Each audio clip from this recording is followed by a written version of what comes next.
আজি সদৌ অসম ছাত্ৰ সন্থাৰ আহ্বান মৰ্মে সমগ্ৰ অসমতে জিলা সদৰত কেন্দ্ৰীয় পেট্ৰলিয়াম মন্ত্ৰীৰ প্ৰতিমূৰ্তি দাহ কৰা হৈছে আৰু গোলাঘাট সদৰতো গোলাঘাট জিলা ছাত্ৰ সন্থাই আমি পেট্ৰলিয়াম মন্ত্ৰীৰ প্ৰতিকৃতি দাহ কৰিছোঁ।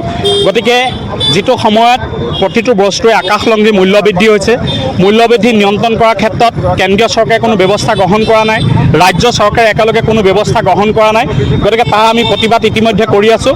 আৰু আজি বিশেষভাৱে যি আকাশলংঘী মূল্যবৃদ্ধি হৈছে পেট্ৰলজাত সামগ্ৰীৰ, সেই পেট্ৰলজাত সামগ্ৰীৰ মূল্য নিয়ন্ত্ৰণ কৰিব পৰা নাই কেন্দ্ৰীয় মন্ত্ৰী হৰদীপ সিং পুৰী। গতিকে তেওঁ আজি প্ৰতিমূৰ্তি দাহ কৰিছোঁ। আমাৰ কথা স্পষ্ট যে যেতিয়ালৈকে মূল্যবৃদ্ধি নিয়ন্ত্ৰণ কৰাৰ ক্ষেত্ৰত ৰাজ্য চৰকাৰ কেন্দ্ৰীয় চৰকাৰে ব্যৱস্থা গ্ৰহণ নকৰে তেতিয়ালৈকে ছাত্ৰ সন্থাৰ সংগ্ৰাম অব্যাহত থাকিব।